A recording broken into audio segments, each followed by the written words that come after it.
bonjour à tout le monde, bienvenue sur toutes mes pages, Ange Prisca Derzo, Ange Prisca le blog, bienvenue mes mind people. J'espère que vous allez bien.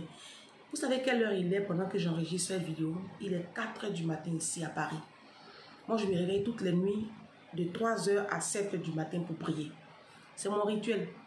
Je ne mets même pas le réveil, hein. L'esprit me réveille systématiquement. Entre 3 h du matin, je me réveille jusqu'à je prie jusqu'à 7 h.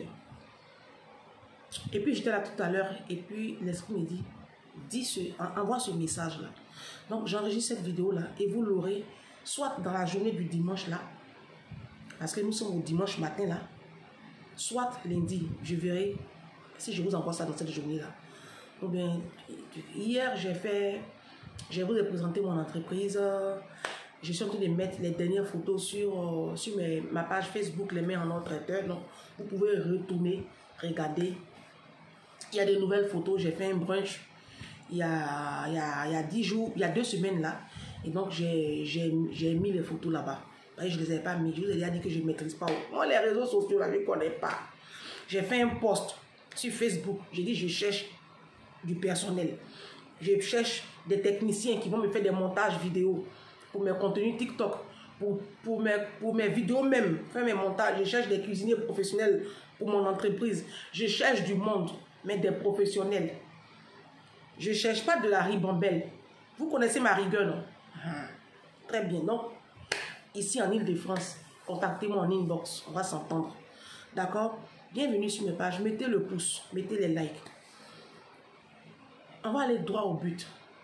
Si je fais cette vidéo-là à 4 h du matin, c'est parce que j'ai un message pour ma communauté. Je vais m'adresser aux hommes. Dans ces 2 vidéos qui vont se suivre là, je vais m'adresser aux hommes. Quand tu as écouté la première, il faut écouter systématiquement la deuxième. Je vais ramener les 2 vidéos en même temps. Je ne vais même pas attendre. Je vais m'adresser aux hommes. Donc, les femmes, essayez de partager au maximum toutes ces 2 vidéos-là à vos maris, vos ex, vos frères, vos enfants, je ne sais pas. Faites, ces 2 vidéos-là doivent faire le tour de toutes les communautés africaines. Et là, je prends un ton très grave. Pas parce que tout ce que je vais dire dans cette vidéo-là, ce n'est pas personnel. Hein. Je vais vous parler sérieusement. Vous savez pourquoi la communauté africaine est en retard, est derrière? Parce qu'on n'a plus de chefs. Les hommes africains ne sont plus des chefs. On n'a pas de papa, on n'a pas de mentor, on n'a pas de chef. L'autorité du père, là, ça n'existe absolument plus dans la communauté africaine, je précise. D'accord? Dernièrement, j'ai fait une série de vidéos où j'ai demandé aux femmes de ne plus épouser les sans-papiers. Vous pensez que ça me plaît de le faire? Ça ne me plaît pas de le faire. On ne vient pas au monde avec papier. On est et puis on a les papiers. Mais c'est parce qu'en face de nous, on a des personnes profondément malfaisantes. Et ces femmes qui sont dans mon inbox, qui n'arrêtent pas de pleurer là, je leur dis, pour protéger désormais vos vies et vos cœurs, procédez de la sorte. C'est un comportement de mouton qui envoie réaction des bergers. Vous comprenez? Mais bref, je vais vous dire une chose à vous les hommes. Je vais encore choquer. Mais je suis le défibrillateur des réseaux sociaux. Et je suis en mission. Vous avez compris? Vous voyez pourquoi la plupart des hommes africains, ils finissent leur vie très mal. Soit vous mourrez très jeune. Regardez, les hommes africains meurent très jeunes. Les hommes africains meurent très jeunes. Il est démontré par des études proprement établies que la communauté africaine, l'espérance de vie des hommes, c'est de 40 ans. Les hommes africains meurent très jeunes, très vite. Et puis ils meurent mal. Regardez autour de vous. Je dis, moi. Et quand vous vieillissez misérable. Et je vais vous dire pourquoi. Je l'ai toujours dit depuis que je suis jeune. C'est votre façon de vivre. Les hommes africains, vous vivez mal. Vous vivez mal. Tu ne peux pas transgresser comme ça les lois spirituelles et puis espérer finir ta vie dans un confort et puis bien. Non. Quand vous vieillissez là, vous finissez très mal, misérable. à cause de la méchanceté de vos actions. Tu ne peux pas. Tu as 25 ans, tu as 28 ans, tu as 30 ans. Tu rencontres une femme, tu lui fais des enfants, et puis tu la laisses. Et puis tu vas chercher une autre femme encore. Et puis toi, tu espères que tu vas finir ta vie là bien. Ce n'est pas possible. Écoutez-moi bien. Je ne suis pas en train de vous parler dans le vent. Je ne le dis pas parce que je suis une femme. Je ne le dis pas parce que je suis une femme. Si tu veux laisser d'aimer ta femme avec tes enfants, pour une raison X ou Y, fais attention à comment tu parles. Parce que quand à chaque fois qu'une femme coule des larmes, ta vie est verrouillée. Ce sont des lois spirituelles. Que tu y crois ou pas, il y a des hommes qui ont compris ça. Il y a des hommes qui ont compris ça.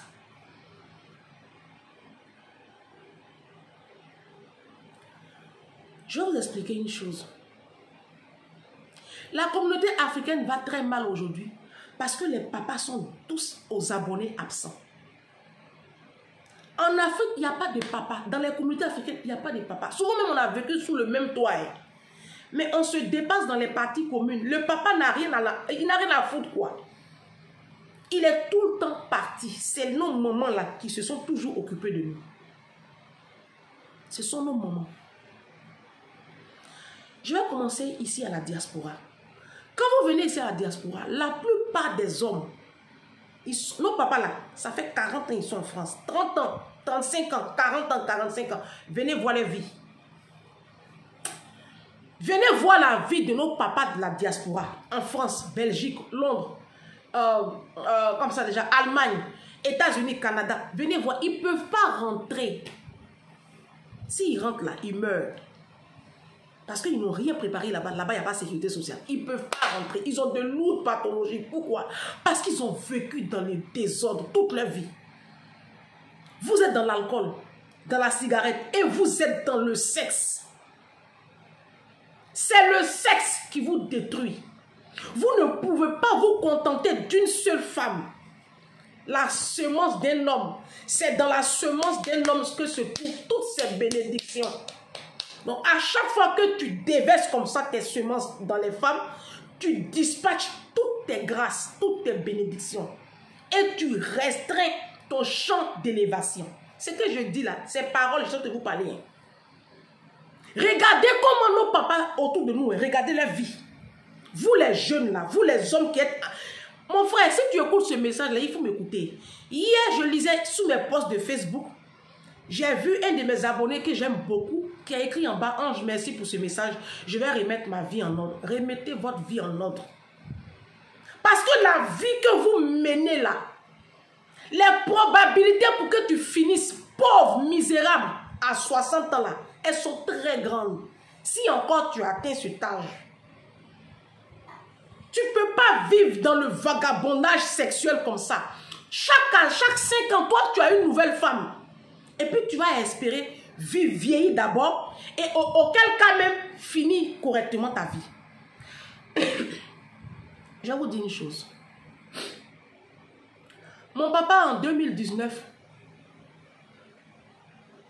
il m'appelle à tue-tête. Donc, je prends son appel. Je dis, papa, il y a quoi? Il est à la vieille. La vieille, c'est pour ça qu'il m'appelle. La vieille, ça va? Il dit, ça va. Il parle comme mon papa. Il dit, mais il y a quoi? Tu m'appelles là, c'est pourquoi?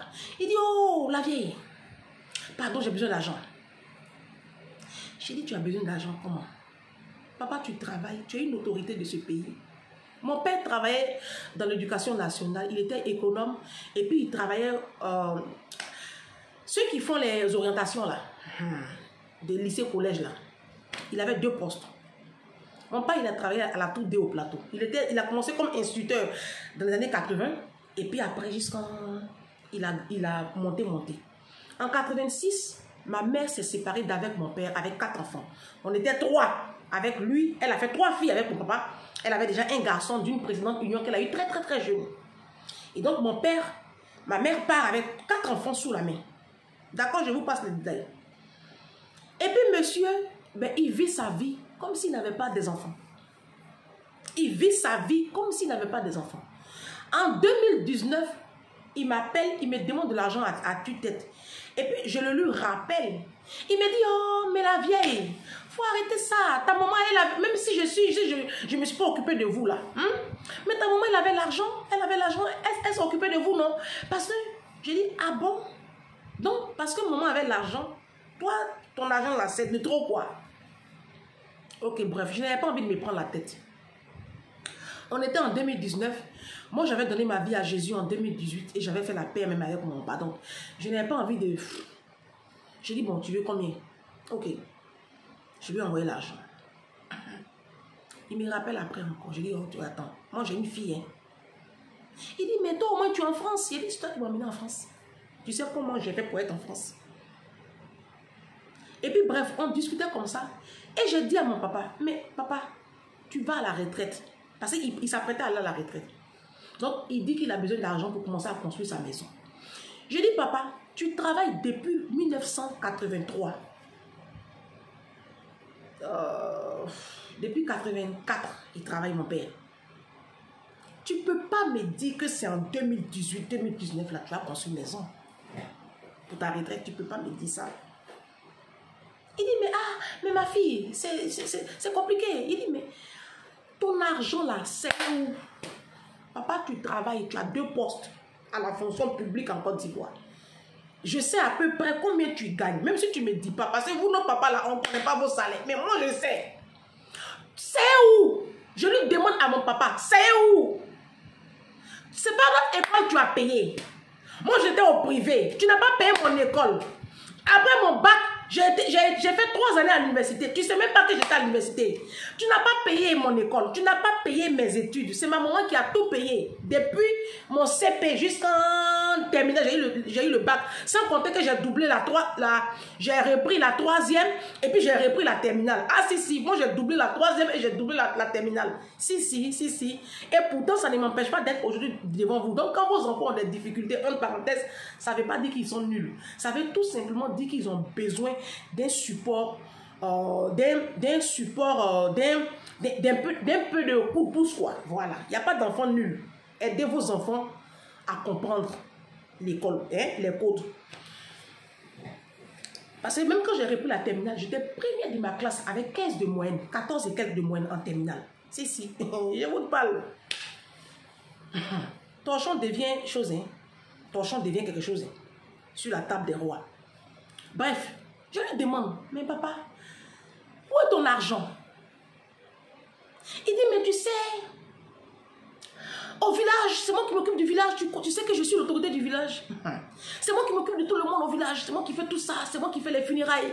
Quand il y a les funérailles, il dit, vous les bêtés là, vous mourrez seulement quoi? Vous, il n'y a pas de vie chez vous, vous c'est que la mort. C'est vous qui êtes tout le temps dans le funérailles. Façon funéraire a détruit la vie de mon papa. Oui, les funérailles. Et puis les funérailles, il dit, ok, d'accord. Bon, là, tu fais comment? Tu pars à la retraite, tu fais comment? Et je dis à mon père, ce que je dis à mon papa, je vous dis ça sur Facebook, sur YouTube. Je dis à mon papa, papa, tu sais pourquoi tu es en train de finir ta vie comme ça? Il dit, comment ça? Il dit, c'est parce que tu as vécu une vie de désordre. Et c'est parce que tu n'as pas été responsable vis-à-vis de nous, vis-à-vis de maman. Tu n'as pas été responsable. Quand on fait des enfants, on s'en occupe de A à Z. On s'oublie pour ces enfants. Ce que je suis en train de vous dire là, allez lire Deutéronome 28 à partir du verset 15, vous allez comprendre. Pourquoi nos papas là, ils finissent leur vie comme ça là? Pourquoi les hommes africains finissent mal leur vie? Allez lire Deutéronome 28. Laissez en haut là. En haut, c'est les bénédictions. Laissez. Commencez à partir du verset 15 jusqu'en 60. Combien là-bas là? Vous vous amusez avec vos vies, quoi. Vous les hommes africains là. Et après, vous êtes étonnés de ce que vous êtes dans la misère. Vidéo numéro 1. Moi, je ne bouge pas. Je suis assise ici à mon poste. L'histoire va être très intéressante. La suite, c'est tout de suite là. Quand je coupe.